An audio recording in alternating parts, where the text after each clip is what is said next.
We started off with the hunter-killer sequence first, Future War sequence. We first built a 3-foot platform which all the miniatures would be shot on. And in the background were cutouts of ruined cities, and in the foregrounds you had ruined buildings and skulls and things of that nature. We forced the perspective a lot because to have the distance appeared there, you have to have far larger stages in distance so that the backgrounds were generally a smaller scale with cutouts, and usually foam core or cardboard in some cases, just to make the silhouettes for the backlight. The skulls that the HK rolls over were, you know, about this big. And also in some of those shots we had a larger scale in the foreground, like shooting across a skull that was right in the foreground. Something I couldn't do with one of these little ones and still hold the depth of field. Gene is master of force perspective photography, and with a full-size human skull in the foreground and little skulls no further than a foot away, it gives it the illusion like there's a ton of them, first of all, but it's real skulls. One of the problems with that is that you're in on many of those close shots were on wide lenses. Did a lot of handheld work where I'd be in within 4, 5, 6 inches away from the models, shooting high speed at generally, I mean, anywhere from 80 to 120 frames a second. The sets were very hot. We had to have lights really pounding in there in order to maintain focus and depth of field so that it didn't appear to be miniatures. You had to have a real high light level. When it came to building these hunter-killer tanks, we literally built them from the ground up, meaning that once the treads were finished, then we'd go in and shoot those scenes, and then a portion of the body we'd shoot those scenes, and then eventually the top section, and then the head was radio controlled.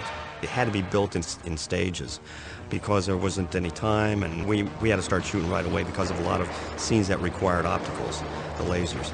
Jim had a vision of what he wanted the laser to look like, and not just a single line that glowed. He wanted them to have a lot of depth, complexity.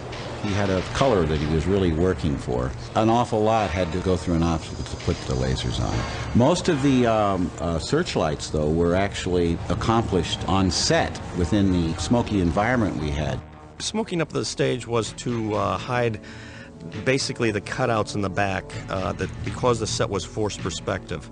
The entire depth of the set was approximately maybe 16, 18 feet.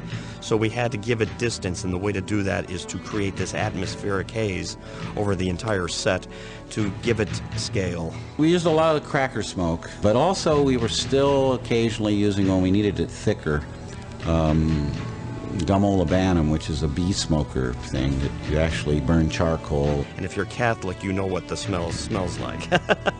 We'd be sucking in this smoke every single day, and it was as hot as hell out there in Burbank during the summer. The grenade that goes underneath the tank treads was just a 2-inch little set piece, and to try and get it to go directly underneath the treads was a pain in the ass. I think we got it on the 26th take. He wanted the explosions to have a lot of energy and punch. The nucleus of an explosion is always usually a bright orangish look to it. What I added to this charge were 2 AG1 General Electric flash bulbs, and to create that orangey effect was a orange amber gel over the flash bulbs. I would have the flash bulbs go off first and then the explosion. And what I would do to create a fiery effect was to use, of all things, walnut dust. And walnut dust, once it's atomized, will create a fireball. The Flying HK wasn't also completely built. We built only one, and it was very rough at that. The detail was really on the undercarriage of it, so they had to make cutouts of like the pods on the side and put them on because they needed a shot right away with the Flying HK. So we got away with a couple of shots like that.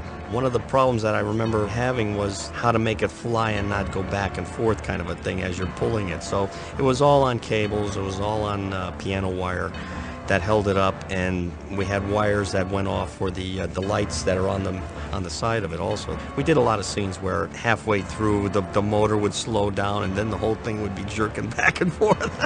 We got through it. It turned out okay. Most composites where principals actors are in front of either miniatures or some type of effect are done with either front screen projection or rear screen, and both are employed in this. Jim was a big advocate of rear screen also, so a lot of those scenes were accomplished first. Gene planned it out so that we knew exactly what he needed for the processing shots or the opticals that needed to go into it. Gene is a master at that sort of thing.